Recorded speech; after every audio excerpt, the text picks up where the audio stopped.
This is David Stem. This is Sam Blue. This is Hayden Tice. This is Josh Strickland. This is Grant Booker.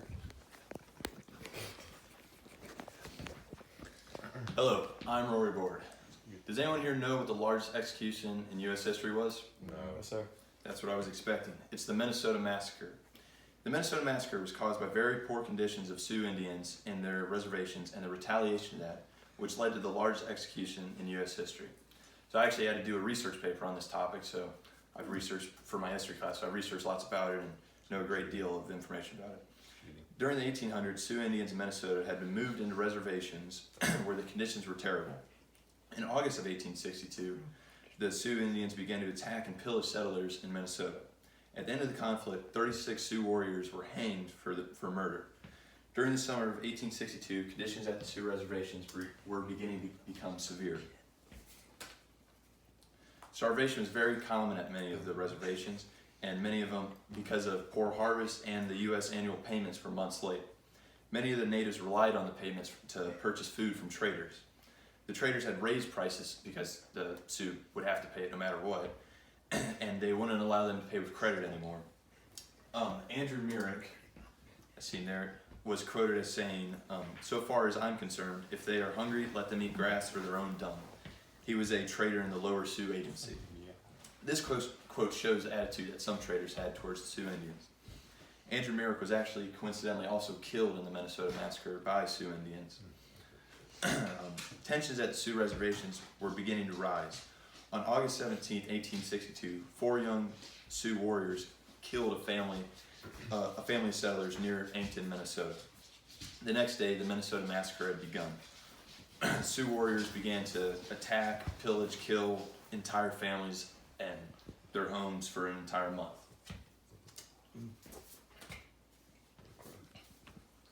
They savagely murdered families, and according to historian Curtis Dowlin on USDakotaWar.org, he estimates that about 80% of the settlers killed were unarmed, and 30% of them were children under the age of 10. According to MinnesotaPublicRadio.org, there was no official report for how many settlers were actually killed, but estimates range from 300 to 800 settlers. The massacre ended on September 23rd when the U.S. Army defeats the Sioux warriors at the Battle of Birch Coulee. More than 1,600 Sioux people were marched to Fort Snelling in St. Paul, Minnesota. The Minnesota Historical Society says that the conditions at Fort Snelling for the Sioux Indians were similar to a concentration camp. As you can see with all the teepees and stuff. Also, according to the Minnesota Historical Society, between 130 and 300 people died in Fort Snelling due to harsh conditions and diseases through the winter. After the trials for all the Sioux Indians, 303 Sioux men were convicted of murder and sentenced to death.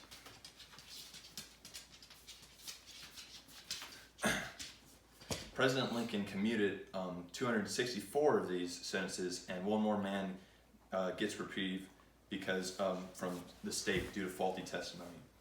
On December 26, 1862, 38 Sioux men were hung.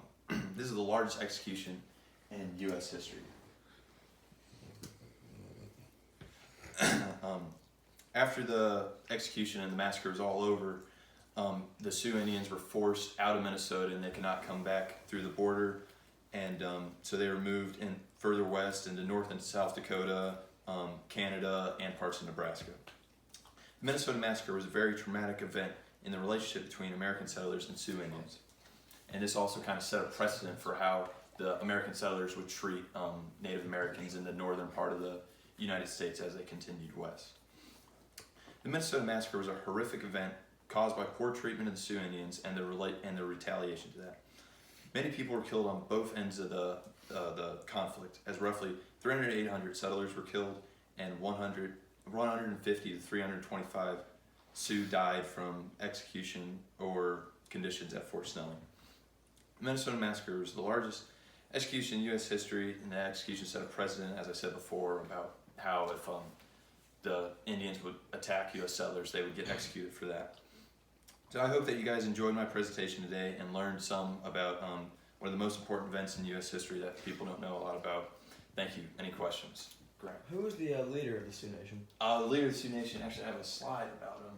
It's a great question. It was a little crow, as you can see, kind of Yeah. in the painting there. Any other questions, David? Where would you rank this massacre among all other massacres and Like the Holocaust. Like the The one in Waco, Texas, or something like that. Well, so the Cool the Minnesota Massacre is actually, I mean, you can almost consider it a terrorist event, a terrorist attack sort of. Like And it was actually until 9/11, it was the most fatalities in terrorist attack Oh. until 9/11. would yeah. you consider